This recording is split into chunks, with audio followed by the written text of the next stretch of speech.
Imagine this. A 9-year-old boy abandoned in the frozen Mongolian steppe, watching his father's murderers ride away. His family, once noble, now starving. His mother digging for roots to keep them alive. Within 2 decades, this same boy would command the most devastating military force the world had ever seen, conquering more territory than Alexander the Great and Julius Caesar combined. His name would become synonymous with terror or genius, an empire that would reshape human civilization forever. This is the story of Temüjin, the man who became Genghis Khan. The year was 1162, somewhere in the wind-swept highlands of Mongolia, near the Onon River. A child was born clutching a blood clot in his fist. An omen, the shaman said, that he was destined to become a great warrior. His father, Yasujii, was a minor chieftain of the Borjigin clan, a man of some influence, but far from powerful in the fractured tribal landscape of Mongolia. They named him Temüjin, after a Tatar warrior his father had recently captured. In Mongolian culture, names carried power, and this name would prove prophetic in ways no one could imagine. But let me take you to the moment that changed everything. Temüjin was just 9 years old when his father took him on a journey to find him a bride, a common practice among the Mongol tribes to forge alliances. They traveled to the territory of the Okhana tribe, where Yasujii's childhood friend lived. There, young Temüjin met Borte, a girl slightly older than him, with intelligent eyes and a strong spirit. The arrangement was made, and Temüjin was left with Borte's family to serve them, as was customary before marriage. But Yasujii never made a home.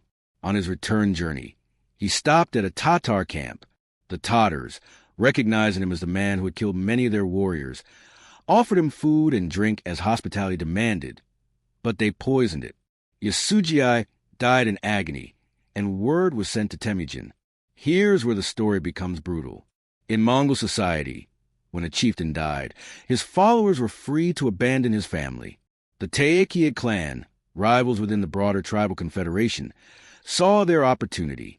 They not only refused to acknowledge Temüjin's claim to his father's position, but they actively drove his family out into the wilderness. Picture this scene. Temüjin's mother, Holun, a woman of remarkable strength, gathering her children, Temüjin and his 3 younger brothers, along with 2 half-brothers from her husband's previous wife. No livestock, no protection, no allies, just a woman and her children against the Mongolian winter and the vast, unforgiving steppe. Holun became both mother and father to her children. She taught them to hunt marmots and fish in the rivers. She dug wild plants and roots. She kept them alive through winters that killed grown men. Temüjin later said that everything he knew about survival and resilience, he learned from his mother during those desperate years. But survival came at a psychological cost. The family was constantly hungry, constantly on the move, constantly afraid. And hunger does terrible things to people. One day, Temüjin and his full brother Kassar were hunting birds with their half-brother Begtur. Begtur stole a fish and a bird that Temüjin and Kassar had caught. It sounds trivial, doesn't it? A fish and a bird. But when you're starving, when survival is measured in mouthfuls, everything becomes life or death. Temüjin and Kassar made a decision that would haunt Temüjin for the rest of his life. They followed Begtur to a hillside where he sat watching the family's few remaining horses. They approached him with their bows drawn. Begtur, realizing what was about to happen, didn't run. Instead, he sat down, faced them, and said, "You cannot kill me. I am like a louse on your collar. Do not destroy your seed." But they killed him anyway. Temüjin shot him with an arrow. When Holun discovered what her sons had done, she was furious. She called them destroyers and beasts, comparing them to savage animals that devour their own kind. Her words cut deep, and Temüjin never forgot them. This moment revealed something crucial about his character. He was capable of cold, calculated violence when he believed it necessary, but he also felt the weight of that violence. The Temüjin clan, hearing that Temüjin was growing into a strong and potentially dangerous young man, decided to eliminate the threat. They raided the family's camp and captured Temüjin, placing him in a wooden kang, a heavy wooden collar that immobilized the wearer's head and hands. He was paraded between camps, humiliated, a warning to anyone who might challenge the established order. But Temüjin was not broken. During a feast when his captors were drunk, he struck his guard with the cane and fled into the forest. He hid in a river, submerged up to his nose for hours while searchers passed by. Eventually, he was found by Sorkin-Shira, a man from one of the camps. But instead of turning him in, Sorkin-Shira hid him and helped him escape. Years later, when Temüjin rose to power, he never forgot this kindness. These early experiences, betrayal, hunger, humiliation, violence, forged Temüjin's worldview. He learned that tribal loyalty meant nothing when power shifted. He learned that survival required ruthlessness. But he also learned the value of loyalty and the power of rewarding those who showed courage and honor. As Temüjin entered his late teens, he made a decision that would change his trajectory. He would claim Borte as his wife. Despite his family's poverty and outcast status, he traveled back to the Okhana tribe. Amazingly, Borte's father honored the arrangement made years earlier. This tells us something important. Some saw potential in this young man that others missed. Borte came with a valuable dowry, a coat of black sable fur. This coat became Temüjin's ticket back into Mongol politics. He took it to Togrul, Khan of the Karait tribe, who had been his father's sworn brother, and Anda, a bond considered as strong as blood in Mongol culture. Temüjin knelt before Togrul and presented the coat, asking for his patronage. Togrul, impressed by the young man's courage and intelligence, accepted him. Suddenly, Temüjin had a powerful ally. This was his first major political victory. Understanding that power in Mongolia wasn't just about strength, but about building networks of loyalty and obligation. But happiness was short-lived. The Merkid tribe, still seeking revenge for an old grievance, Yasujiai had stolen Holan from a Merkid warrior years before, raided Temüjin's camp. In the chaos, Borte was captured. Imagine the rage, the helplessness Temüjin must have felt. His wife, the symbol of his emerging status, was taken by enemies. This is where we see Temüjin's strategic brilliance emerge.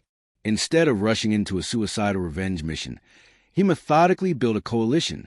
He appealed to Togrul, reminding him of his obligations as his father's sworn brother.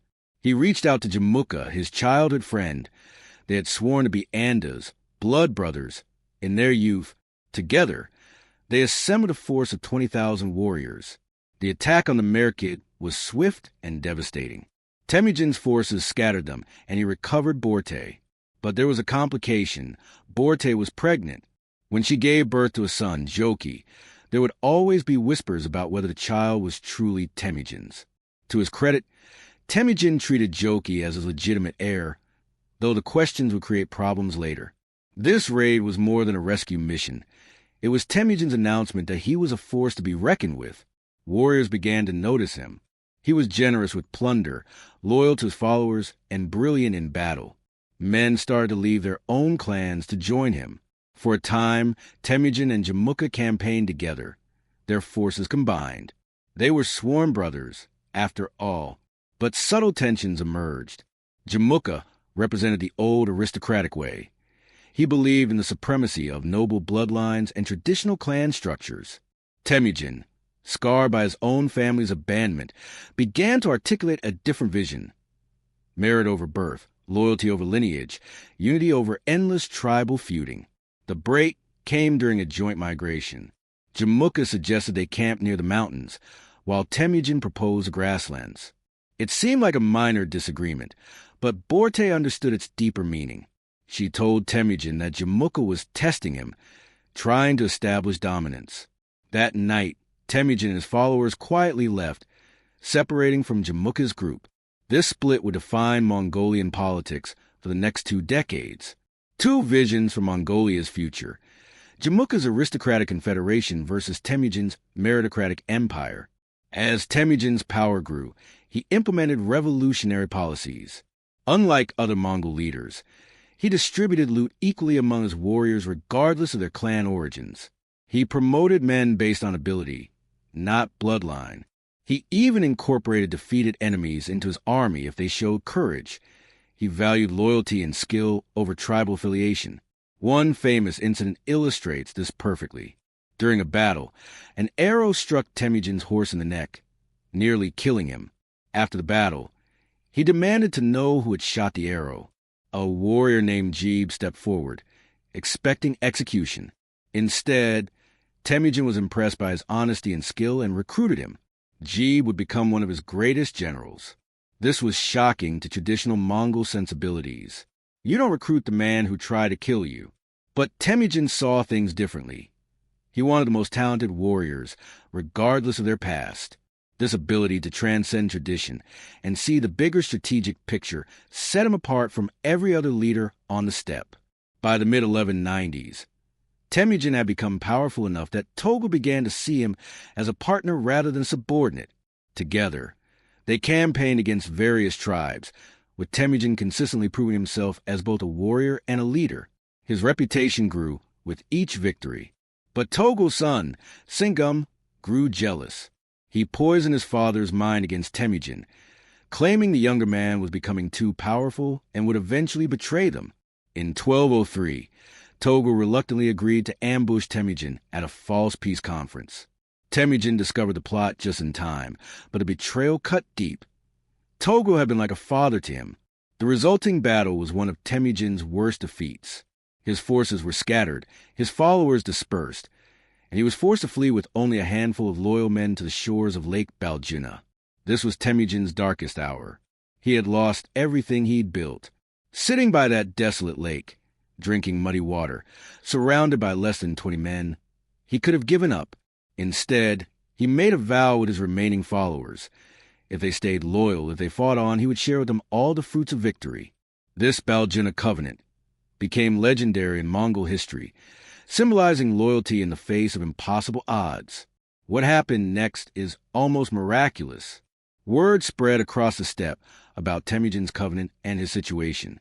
Warriors who had been defeated by him, but impressed by his leadership, began to seek him out. Men left comfortable positions in other tribes to join this desperate exile by a remote lake. Why? Because Temüjin represented something new. In a world where tribal chiefs could betray you on a whim, where your status depended on your bloodline, where loyalty was transactional, Temüjin offered a different deal. Absolute loyalty rewarded with absolute trust, merit rewarded with power, and a vision of something greater than endless tribal warfare. Within months, his forces had rebuilt. He launched a surprise counterattack against Togul, catching the Karaite forces unprepared. After 3 days of fierce fighting, Togul's confederation collapsed. Togul himself fled, and was killed by border guards who didn't recognize him. His son Singum disappeared into history. The Karaite people were absorbed into Temüjin's growing army. Now, only one major obstacle remained: Jamukha. By 1204, Jamukha had assembled a massive confederation of tribes who feared Temüjin's growing power.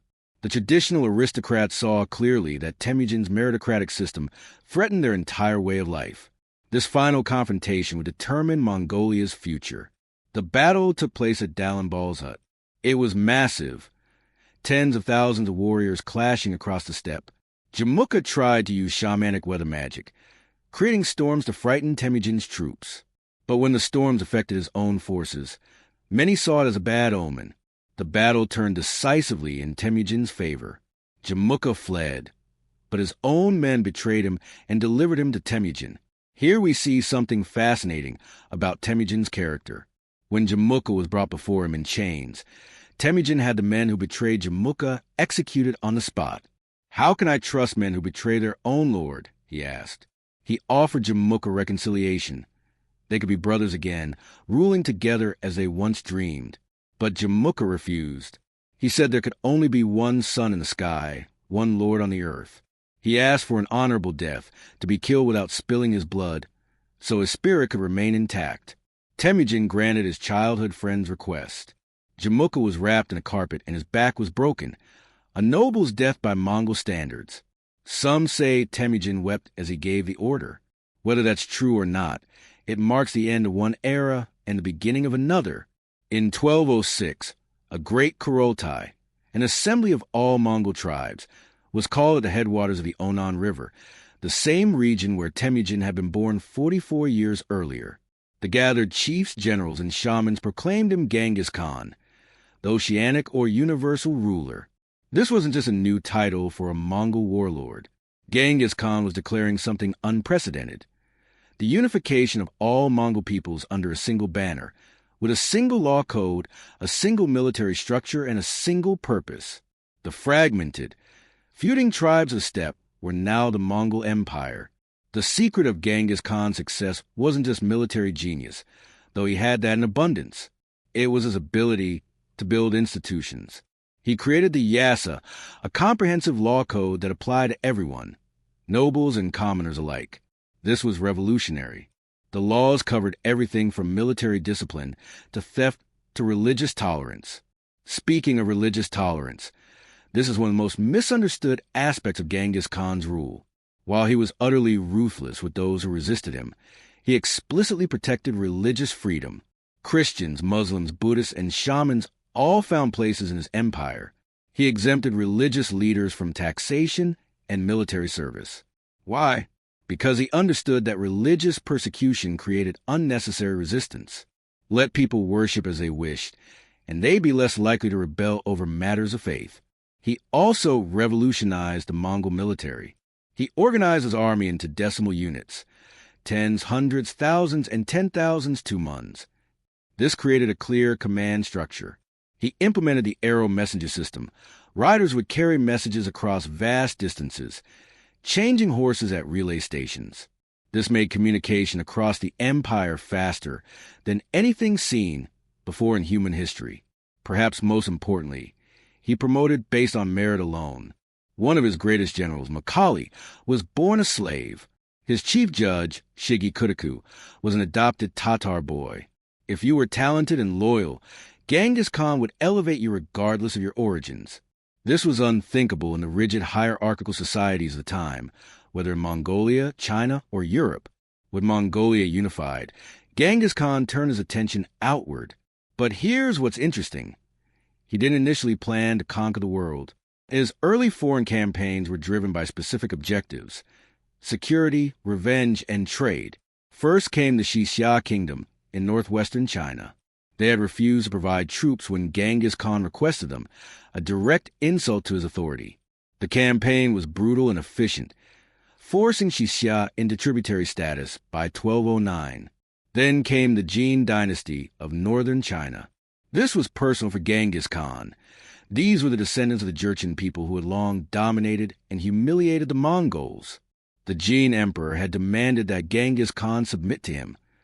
Even after the unification of Mongolia, Genghis Khan's response was defiant. He spat in the direction of Jin territory and declared he would never bow to them.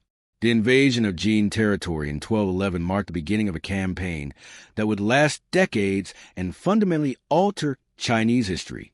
The Mongols faced a problem. They were nomadic horsemen confronting cities with massive walls. Traditional Mongol tactics, fast cavalry charges, feigned retreats, archery, didn't work against fortified cities. So what did Genghis Khan do? He learned. He captured Chinese engineers and forced them to build siege weapons. He adapted.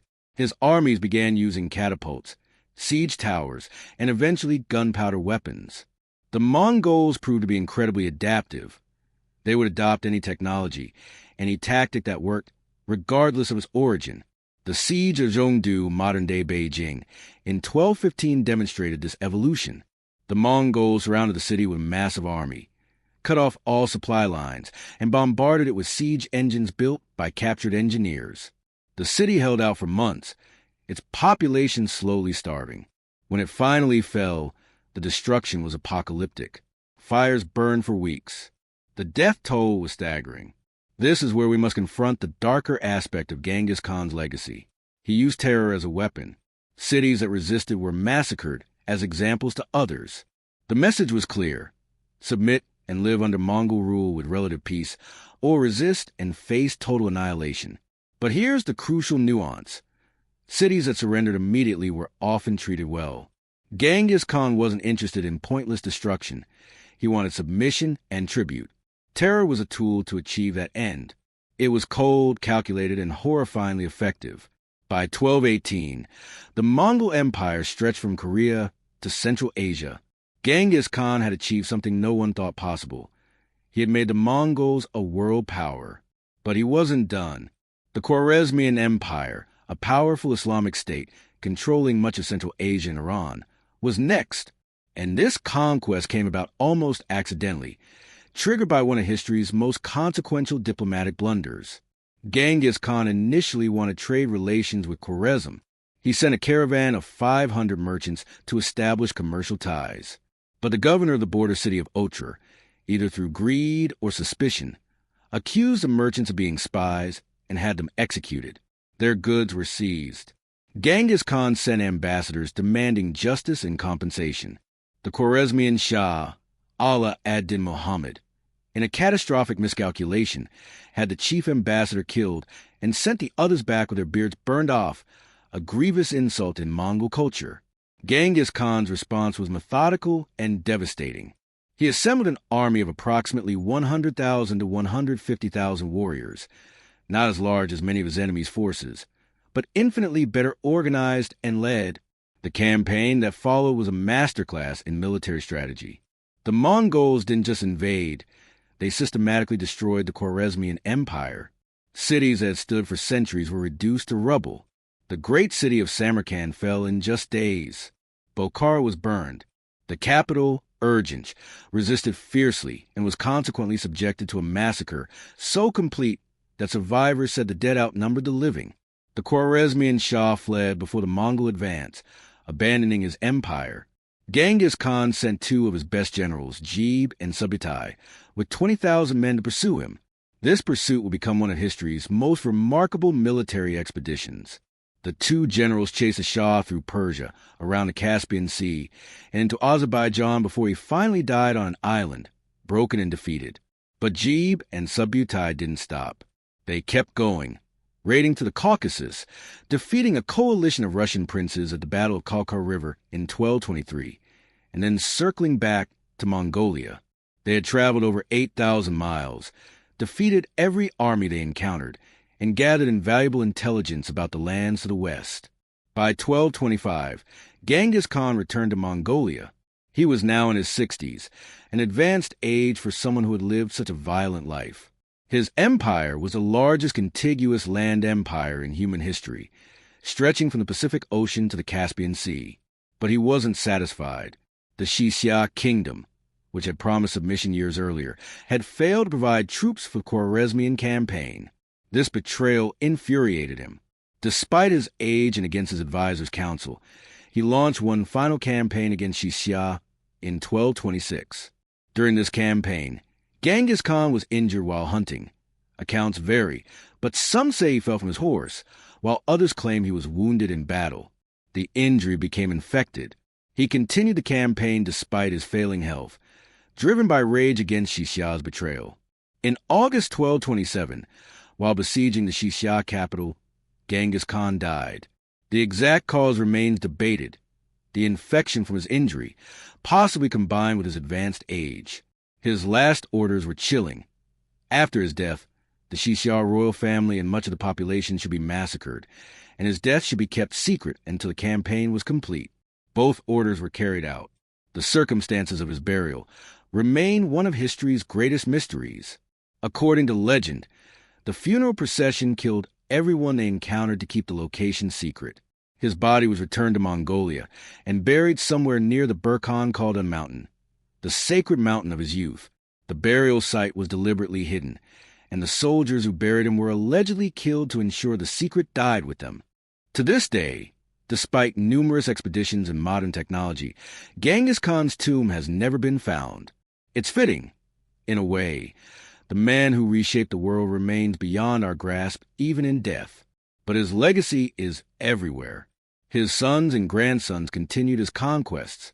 His grandson Kublai Khan would conquer all of China, establishing the Yuan dynasty. His grandson Hulagu would sack Baghdad, ending the Islamic Golden Age. His grandson Badr would conquer Russia and Eastern Europe, creating the Golden Horde. At its height, under his descendants, the Mongol Empire controlled approximately 24 million square kilometers, about 16% of the Earth's land area. It was the largest empire in human history by land area. The economic and cultural impact was staggering. The Pax Mongolica, the Mongol Peace, made trade safe across Eurasia for the first time. The Silk Road flourished under Mongol protection. Ideas, technologies, and goods flowed between East and West like never before.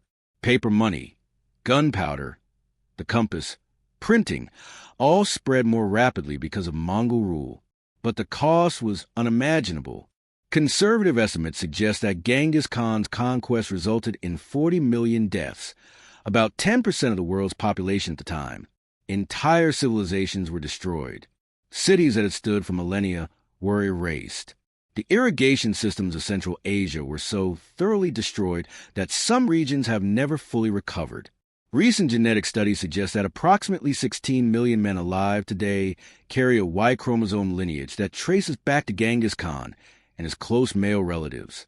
That's about 0.5% of the male population of the entire world.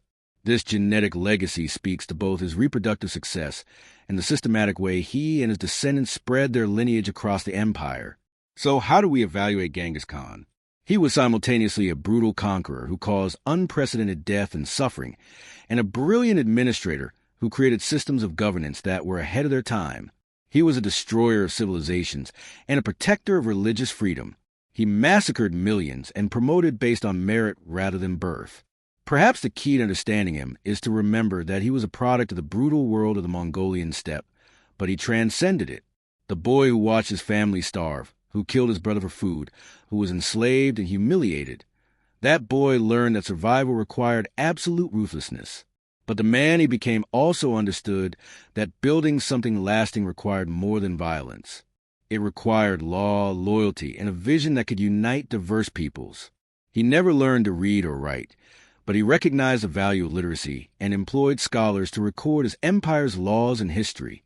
He came from a shamanistic tradition, but he protected all religions because he understood that diversity of belief didn't threaten his power. Disloyalty did. His final message to his sons reveals his philosophy. He told them the story of a single arrow that could easily be broken, but a bundle of arrows that could not be broken no matter how much force was applied. If you remain united, he told them, you will rule the world. If you divide, you will be broken. His sons and grandsons didn't fully heed this advice. Within a generation of his death, the empire began to fragment into separate khanates that would eventually war with each other. But even fragmented, the Mongol successor states dominated Eurasia for another century. What made Temüjin into Genghis Khan? What transforms an orphan boy into a world conqueror? It wasn't just military genius, though he had that. It wasn't just ruthlessness, though he had that too.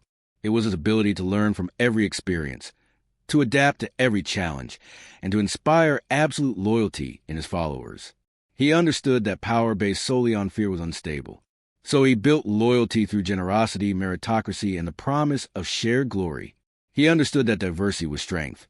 His armies included Mongols, Chinese, Persians, Turks, and Europeans, each bringing their own expertise. He understood that fear was a tool, but so was mercy.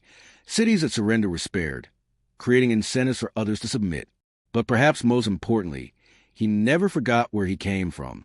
He remembered starving by that cold river, remembered being hunted like an animal, remembered the taste of betrayal.